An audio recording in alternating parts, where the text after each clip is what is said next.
vidéo. Mais attendez, qu'est-ce qui se passe? Quoi? Un mois déjà? Pendant un mois, excusez-moi, j'ai pas été présente sur YouTube. J'ai essayé de tenir le rythme, une vidéo par semaine, puis toutes les 2 semaines une vidéo. Ça fait un mois que j'ai rien posté, que j'ai rien tourné. Et c'est pour plusieurs raisons personnelles. Donc aujourd'hui on va parler de la grossesse. Donc la grossesse que j'ai eue, qui a été très rapide. Et des complications qu'il y a eu par rapport à cette grossesse.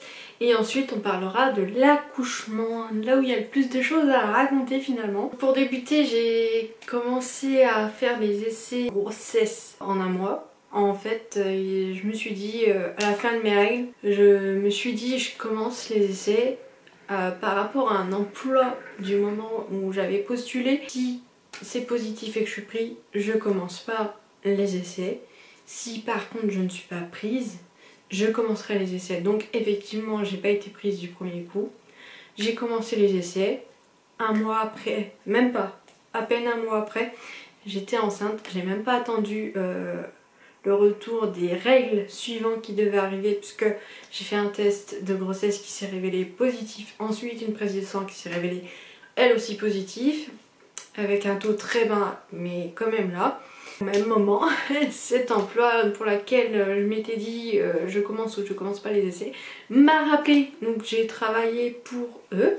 D'ailleurs j'en ai déjà parlé sur cette chaîne, c'est la restauration qui était super, rien à dire sur ça. Le premier trimestre, pas beaucoup de symptômes. En fait, j'ai même pas eu le temps de ressentir quoi que ce soit, tellement que j'étais pris par le travail. C'est un travail, oui, mais c'était pas à jour consécutif. Donc comme j'ai déjà expliqué, si vous voulez voir cette vidéo juste ici, il me semble que c'est par là, ouais. Par rapport à cet emploi, du coup j'ai pas pu ressentir les effets tout de suite, j'ai pas pu me concentrer sur cette grossesse qui était en train de se faire, qui était en train de débuter, parce que j'étais pris dans le mouvement du travail et qu'il fallait aller vite et que voilà. Au niveau du 2e mois, là j'ai commencé à avoir du mal, mais je pense que ça c'était pour tout le monde, pas que pour moi. Au niveau des odeurs de friture, je n'en pouvais plus de sentir la friture. Je rentrais chez moi, je sentais la friture. J'avais beau laver mes fringues, ça sentait encore. C'était quelque chose que j'ai eu beaucoup de mal par rapport à ça. Je ne mangeais plus du tout, donc au début, quand je suis tombée enceinte, je faisais 83 kilos. Et j'ai rapidement perdu en 2 semaines 5 kilos. Parce que mes repas tout simplement étaient un Kinder Surprise par jour, ou voilà, ce qu'il faut surtout pas faire quand vous êtes enceinte, mais avec le rythme du travail j'avais du mal. Je commençais à 11 h, donc je me levais le matin, je mangeais le matin, le midi du coup pas de pause, ou alors 10 minutes, 10 ou 20 minutes, je sais plus exactement, il fallait faire super vite, sauf que moi je suis plutôt tendance à vouloir me reposer. Rentrant le soir, il est environ entre 18 h et 20 h, 21 h, ça dépendait des journées. T'es fatiguée, t'as les pieds en feu. Qu'une envie c'était d'aller me coucher, hein, clairement. C'est pour ça que j'ai perdu rapidement du poids. Le médecin m'a prescrit une ordonnance pour voir un nutritionniste, que d'ailleurs je n'ai pas été voir parce que je savais très bien que c'était par rapport à ce boulot et qu'une fois ce travail terminé, je pourrais reprendre une alimentation un peu plus variée et plus en quantité. 3e mois, il y a eu un mois entier où j'ai pas travaillé, où la saison était plutôt calme, donc ça a bien été pour moi de me reposer, et je me suis aperçue que j'avais du mal à manger en fait. J'avais du mal à manger, alors je sais pas si c'est le fait que du coup j'avais pris le rythme de rien manger, que mon estomac s'est rétréci et que du coup j'avais du mal à manger un Happy Meal, c'est pour vous dire. Je commençais à ressentir des petites douleurs au niveau ligamentaire, au niveau de l'aine quoi. C'est normal, hein, ça travaille, voilà, ça se construit petit à petit. On m'a rappelé pour une journée au parc, donc j'ai été, et là, horreur, douleur au bas du ventre, mal. Ça se passait pas super bien. Surtout que je faisais de la tension déjà dès le début de la grossesse, dès un mois de grossesse, je faisais de la tension. J'étais à 17 de tension. D'ailleurs, c'est ma mère qui m'avait dit ma fille, tu veux pas qu'on aille passer à la pharmacie prendre ta tension, parce que là, je vois que t'es toute rouge, tu dois avoir de la tension. C'est là qu'on s'est rendu compte que je faisais déjà de la tension. Ce que j'ai pas compris, c'est que le médecin ne s'est pas alerté par rapport à ça. Dernière journée pour moi. Je pense qu'ils ont compris que là c'était plus possible. 4e mois, là c'était fatigant. Entrée dans le mois de juillet, à mon 4e mois.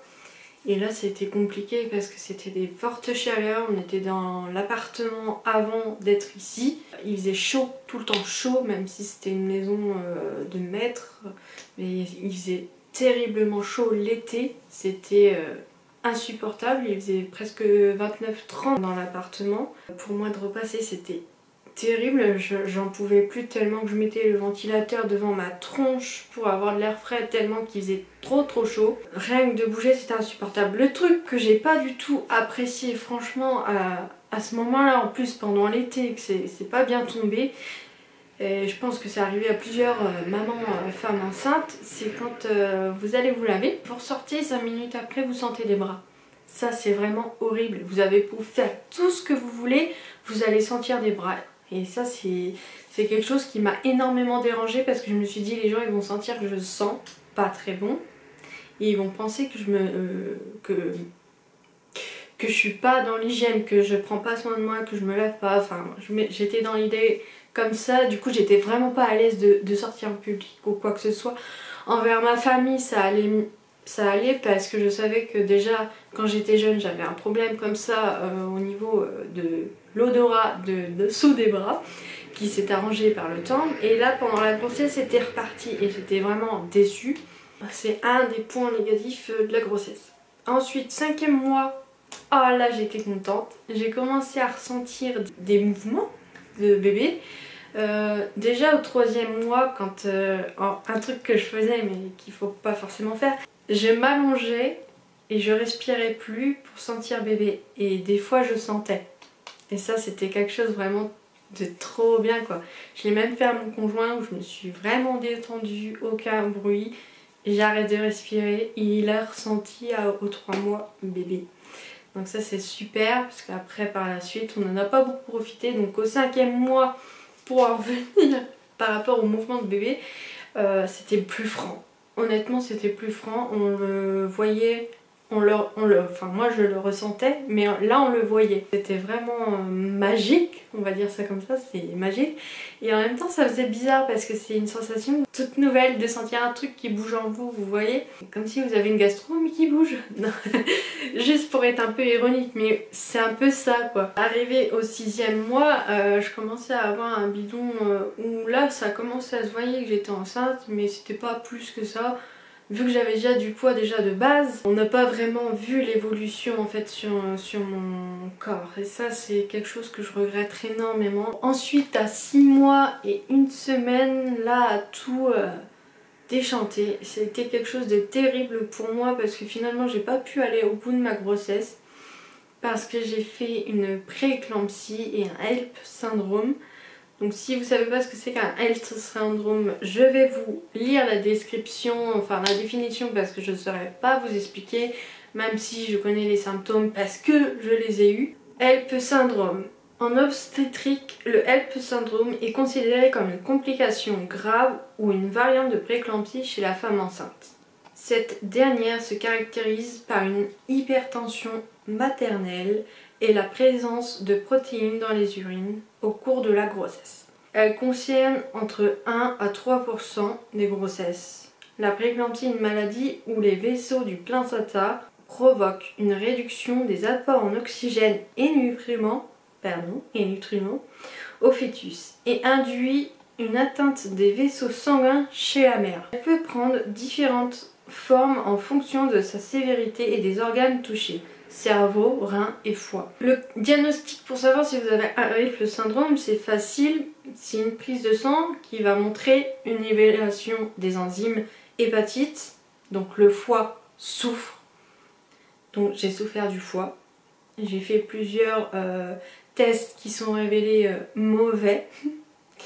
Une hémolyse intravasculaire, les globules rouges sont de forme anormale et abîmés ou détruits. Le HELLP syndrome est donc souvent diagnostiqué lors de la surveillance d'une prééclampsie.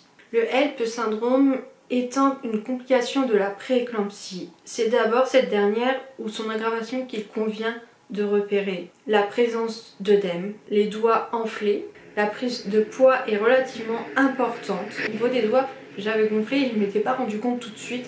C'est quand j'ai voulu remettre une bague, quand on était allé au restaurant avec mon chéri et ses copains, que là je me suis rendu compte que ma bague, j'arrivais plus à l'enlever. Donc il y a des douleurs abdominales, hautes en barre et épigastriques. Est-ce que j'avais mal autour du nombril? C'était surtout localisé là et en dessous des côtes. J'avais très mal en dessous des côtes, comme si on m'avait pété les côtes. Associé à des nausées et vomissements, interprétés comme des classiques maux d'estomac. Le HELT syndrome, c'est une formation de micro-hémorragie, pouvant accentuer au risque de faire éclater le foie. Les différents symptômes du HELT syndrome sont les gonflements, les maux d'estomac, enfin les douleurs à l'estomac, en dessous des côtes, les maux de tête, les troubles visuels, mouches volantes bourdonnantes, d'oreilles, des crises convulsives, des reins oliguries et des œdèmes. Les risques du fœtus sont des anomalies du placenta. Le fœtus souffre d'un retard de croissance et il peut survenir un hématome rétroplacentaire. Ces complications entraînent un risque du décès dans l'utérus et il est multiplié par 3 ou 4 en cas de HELP syndrome. L'apparition du HELP syndrome est environ à 32 semaines aménorrhée. Ce qui s'est passé pour moi, c'est que ça a apparu vers les 29 semaines aménorrhée. Ce qui signifie que la moitié des femmes présentent un HELP syndrome avant 32 SA. C'est ça. Faire naître un grand prématuré à tous les risques associés, handicap, mortalité. Tout ça pour vous dire que le HELP syndrome c'est quelque chose de terrible. Pour moi les symptômes ont été donc gonflement des doigts. J'ai gonflé énormément des doigts, je m'en suis pas forcément rendu compte parce que c'était le début. Donc à 6 mois et 1 semaine ça a commencé. Ces gonflements, des maux de tête, j'avais très mal à la tête. Mais le pire du tout c'était ma tension qui faisait que d'augmenter et descendre. Mon cœur, tachycardie et les douleurs à l'abdomen, donc au niveau du nombril et en dessous des côtes qui me réveillaient la nuit. Donc je ne dormais plus, je n'arrivais plus à dormir. Et ça a été ça pendant 1 semaine. Donc voilà, c'était vraiment gai, chouette la grossesse. Je suis vraiment dégoûtée parce que finalement j'ai pas pu profiter de cette grossesse entre le moment où j'ai travaillé et le moment où ça a dû s'arrêter. Ça n'a pas été de joie quoi, la grossesse. Voilà. Donc là on va passer à mon accouchement. Et vu que je vous ai dit que j'avais le HELP syndrome et une prééclampsie, voilà, j'ai les deux, trop contente, tu fou. Après les débuts des symptômes, j'étais aux urgences. Comment vous dire, les incapacités des urgentistes et des médecins là-bas. On m'a pris donc en charge, on m'a fait des examens et on m'a dit que c'était tout des maux de grossesse normale et que c'était finalement normal d'avoir mal comme ça et d'être réveillée en pleine nuit et à vomir. Oui, parce que je vous l'ai pas dit mais j'ai vomi aussi plusieurs fois. Je suis retournée chez moi avec mon conjoint, j'étais vraiment dégoûtée parce que j'avais vraiment mal. Je me suis dit ça se trouve... j'ai écouté en fait, je me suis dit peut-être c'est vrai, c'est des maux de grossesse, c'est ma première grossesse, je connais pas, voilà. On va laisser faire les médecins. Je pensais qu'ils savaient ce qu'ils faisaient, mais ils savent pas en fait. Je laisse passer la semaine, le lendemain j'ai mal, hein. Écoutez, je m'allonge sur le ventre, carrément sur le ventre tellement que j'avais mal, je voulais écraser mon ventre pour endormir la douleur, mais en fait ça endort rien du tout, c'est psychologique. Tellement que j'avais mal toute la journée, je restais... crevillée sur moi-même et allongée sur le canapé, sur le ventre. Au bout d'un moment j'ai dit non c'est pas possible, il faut y retourner, donc on y est retourné. Donc la première fois c'était un lundi et là on était retourné le samedi dans la nuit hein, parce que ça se réveillait la nuit, concrètement ça me faisait chier la nuit.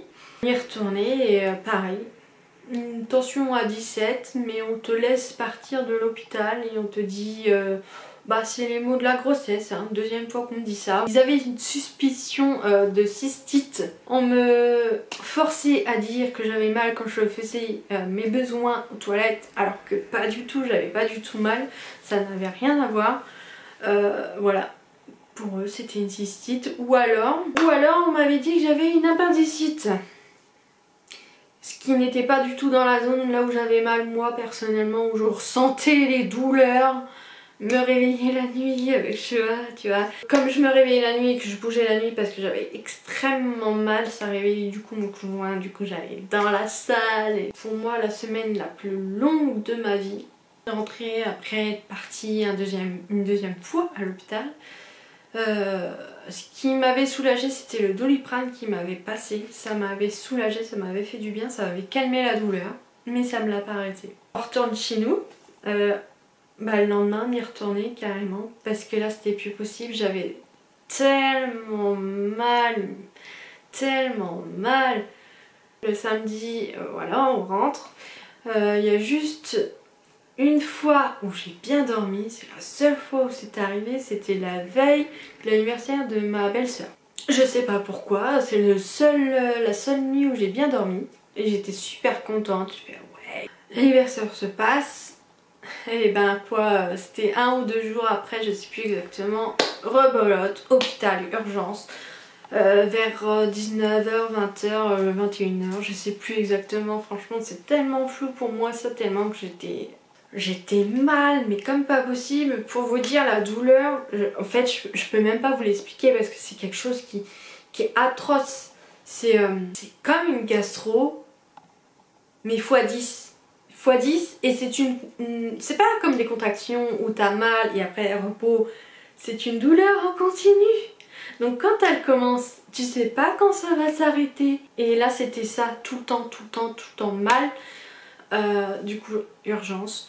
Voilà, et en plus là c'était en pleine crise du truc où je souffrais et je tremblais carrément, j'en tremblais. Ils font des examens, cystite, encore machin, enfin appendicite, c'est bon au bout d'un moment, voilà. Hein. Donc ils m'ont mis dans une chambre à part, c'était une chambre d'hospitalisation, il me semble, d'urgence, du côté des urgences.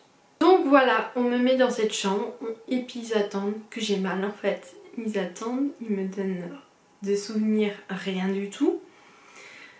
Et là j'appelle, je fais que ça d'appeler, j'appelle, ça va pas. Voilà, ça va pas. Je commençais à avoir mon cœur qui me faisait des points comme des coups de poignard. En fait c'est tout simplement que mon cœur avait des coups d'adrénaline alors qu'il n'y avait pas de raison d'avoir de l'adrénaline à ce moment-là.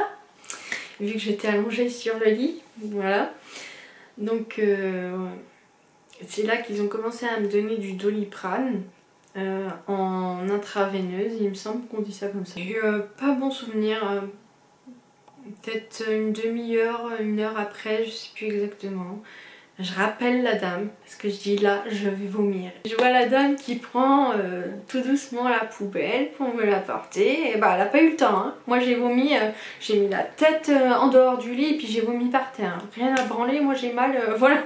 Tu te dépêches. Ça a été terrible. Franchement, mon conjoint était là, donc c'était entre guillemets réconfortant. Et lui qui pouvait rien faire finalement pour me soulager.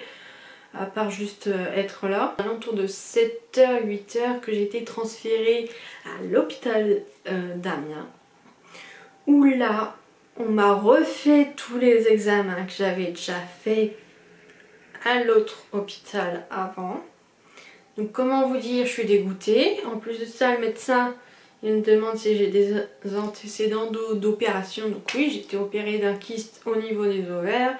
Je lui ai dit que oui, j'ai été opérée de la mâchoire. Enfin, je lui ai dit voilà mes opérations d'avant. Il me croit pas, et j'avais pas mon carnet de santé sur moi, je partais comme ça, j'avais rien, j'avais juste ma carte vitale et basta. Voilà, je lui explique ce que j'ai eu comme opération avant, il me croit pas, il me fait répéter, comme si dans mon cerveau, tu vois, ça n'allait pas. Ça, j'ai pas trop apprécié franchement de ce médecin-là. Il va voir l'utérus, machin, si ça va, échographie du bébé, voir s'il va bien, s'il y a rien, s'il souffre pas, apparemment ça allait.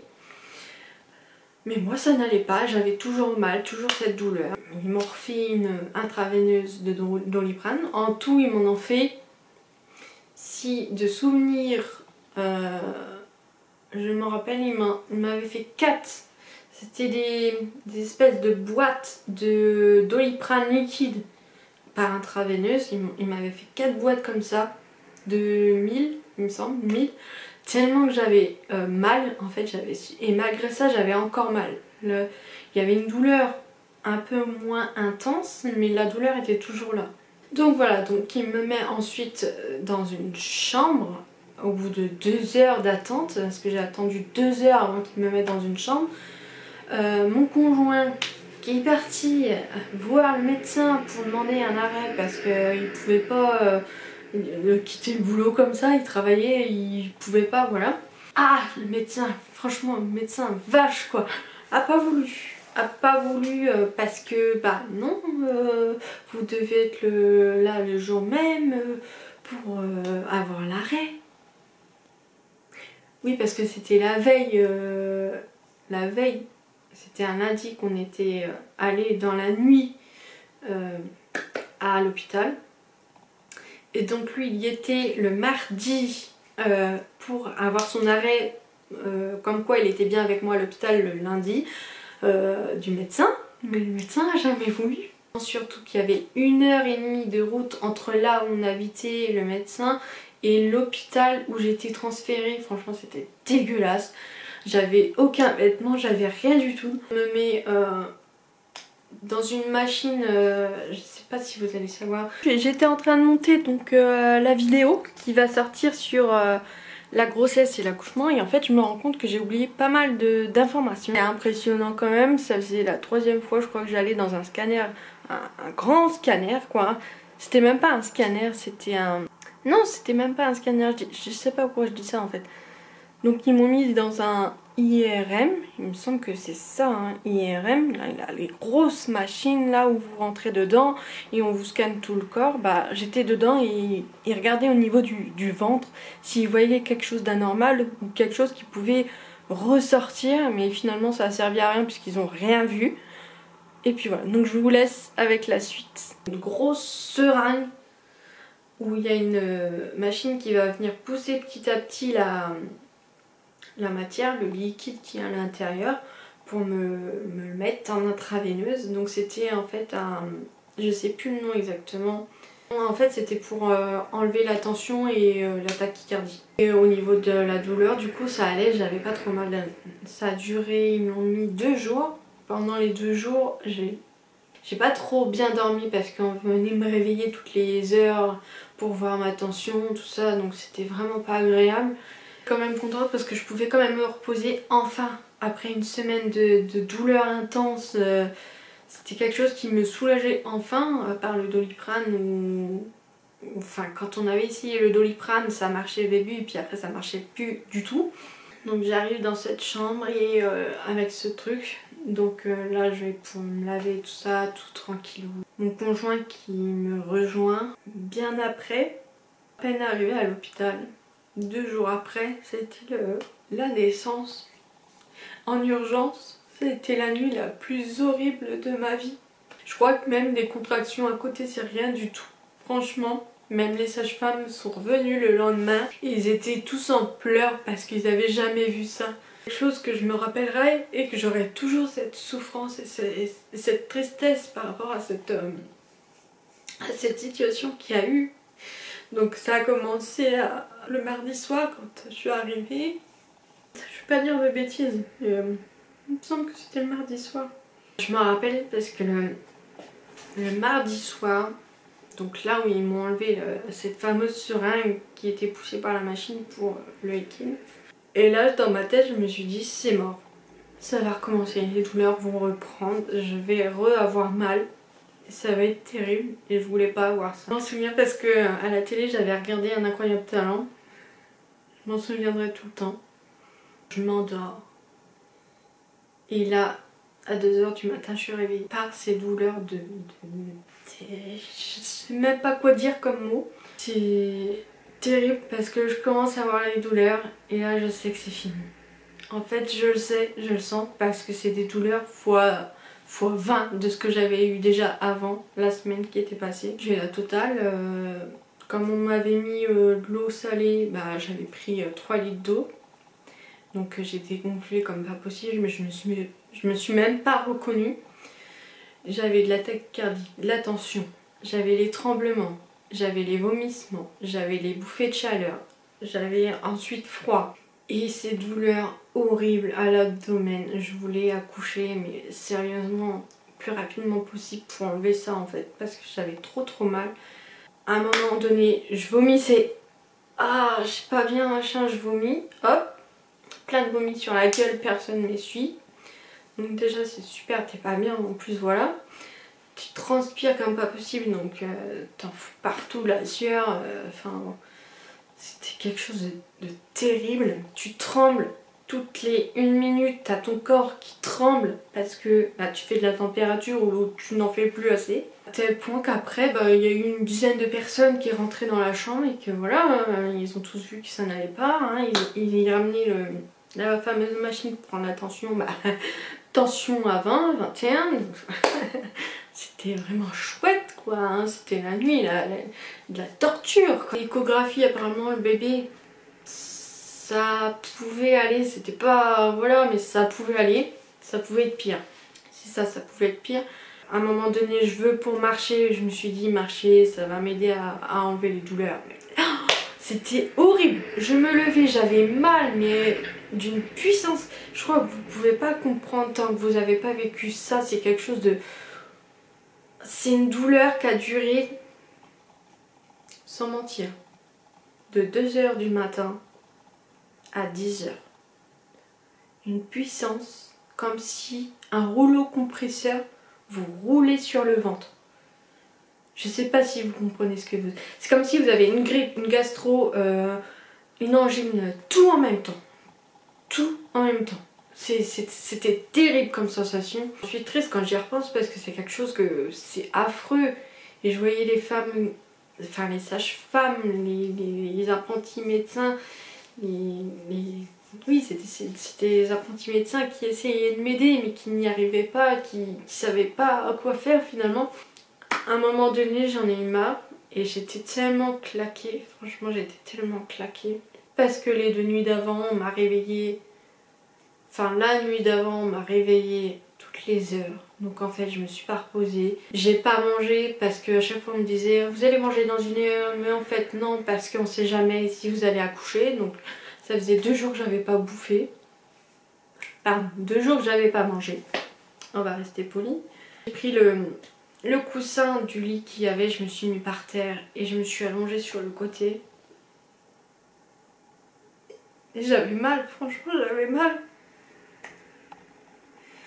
À un moment donné, j'entends des gens qui rentrent dans la pièce. Donc il y avait le médecin qui venait d'arriver parce que c'était l'équipe du jour qui venait. L'équipe de nuit disait ce qui s'était passé dans la nuit, tout ça, etc. Et là, je vois tout le monde qui me regarde. Ils étaient au moins une dizaine. Et moi par terre, mal, j'ai mal. À un moment donné, on prend ma température. Parce que j'étais vraiment pâle de chez pâle. Donc j'étais à 35,4 de température pour vous dire le truc que c'était quoi. Pour moi, clairement, si on était encore à l'époque, je serais morte. Je me rappelle en plus, enfin je me voyais pas mais j'étais comme ça sur le côté avec mon coussin. Et j'étais comme ça, j'ai ouvert les yeux. J'ai vu les gens. Je me suis rendormie, j'ai fermé les yeux. J'en pouvais plus, j'étais au bout de ma vie. Ils ont quand même attendu 1 heure avant de faire quelque chose. Donc j'ai bien crevé ma race quoi. Au bout d'un moment ils ont pris la décision de me faire accoucher par césarienne. Parce que bah, là c'était plus possible clairement. En fait j'avais les yeux fermés mais j'entendais, je pense qu'ils étaient au moins 4-5 à me porter. En plus j'étais lourde à ce moment là. J'étais montée à 87 kg il me semble. Avec la rétention d'eau, super. Donc voilà, j'ai été transportée, j'ai été mis au bloc. Et là ils m'ont mis de la morphine.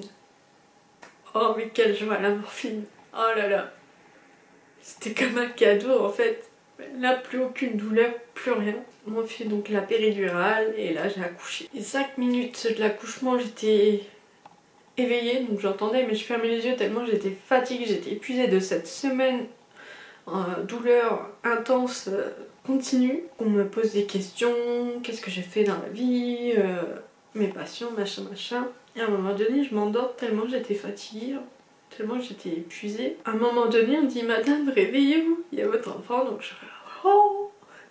Elle était là au-dessus de moi, donc j'étais allongée. Et là, je vois une espèce de bave qui vient sur moi. Et là, j'entends.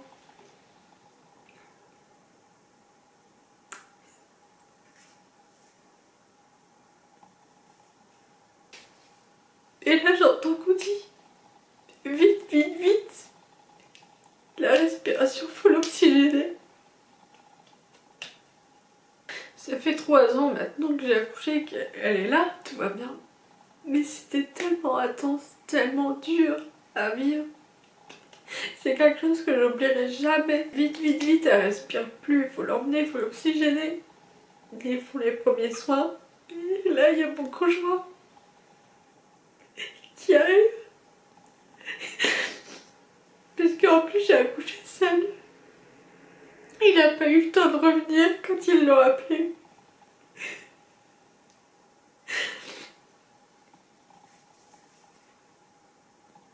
Pour moi, j'ai dû tout traverser seule. Et là, on me met du coup dans la, dans la pièce de réveil. Je suis vraiment désolée de pleurer, mais c'est quelque chose qui a été vraiment terrible pour moi. C'est dur, c'est super dur. Mais le pire, c'est que j'ai l'impression que les médecins n'ont rien à foutre de vous. Vous subissez ça et on vous laisse dans votre merde. C'est ça. Comme j'ai expliqué, j'étais en salle de réveil. Je faisais tout pour rebouger mes jambes. Je me forçais à bouger mes jambes. Donc au bout de 1h30, 2 heures, j'ai réussi à bouger. Pas complètement, hein, mais à les bouger. Parce qu'on m'avait dit en salle de réveil, si vous arrivez à bouger vos jambes, on vous remonte. Et je faisais tout pour pouvoir remonter dans ma chambre, revoir mon conjoint, tout ça, etc. Et j'ai attendu 7 heures.